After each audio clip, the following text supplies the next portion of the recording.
Hi everybody, and welcome to a new year. It's 2010 and I hope all of you have made New Year's resolutions and you're as excited about it as I am.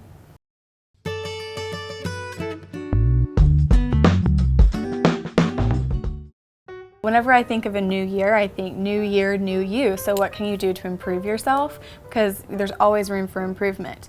And for me, my mind is constantly thinking, it's constantly going, and I'm always stimulated by my environment. There's always a radio going, a TV going. I live in New York City, so even at night, horns are honking when I'm trying to sleep.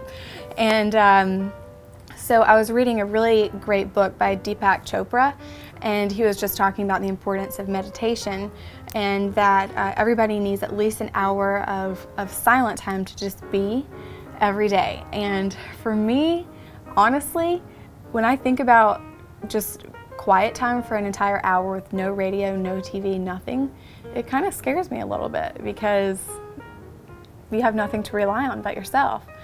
But so I thought about taking meditation classes, because if you do that, then you're pretty much forced to meditate and have quiet time. So hopefully I'll do it and live up to my New Year's resolution.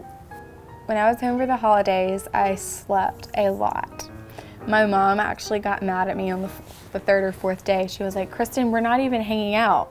You're not even spending time with me. You're finally home. I never get to see you, and all you're doing is sleeping and talking on the phone."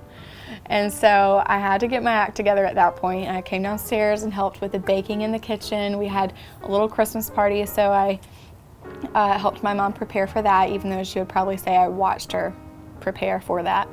But anyways, that was fun. We went to our Christmas Eve service at church, which we do every year. And then Christmas morning, we all came downstairs about 9:30 in the morning, and all of the presents were laid out for everyone. And one by one, we go from youngest to oldest in the family to open our presents. The girls and I hadn't seen each other since we got back from the holidays, so last week we all decided to go to dinner together to a Mexican restaurant, and it was really, really good. We had chips and guacamole. The guacamole was very exceptional. El Coyote, if you want to check it out. But I was really excited to see all of them. Stormy and I were chatting up a storm, we're catching up, and halfway through, as we're talking, we realized that Stephania hasn't really contributed much to the conversation. And so I looked beside me, and she was sitting beside me, and I'm like, "Why is she so quiet?" And she's sitting there, just what she's doing.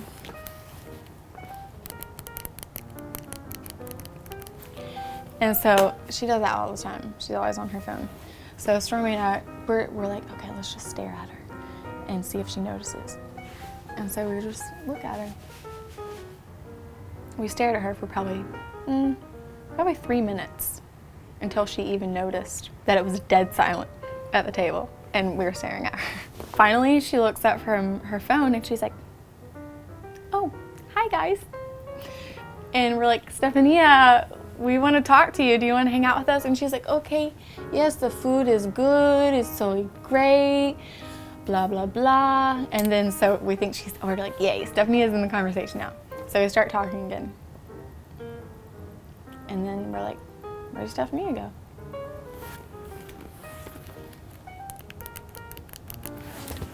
We're like, "Stephania, we're at dinner together. We're trying to hang out. We're trying to have bonding girl time, and you're over there texting with people in Venezuela."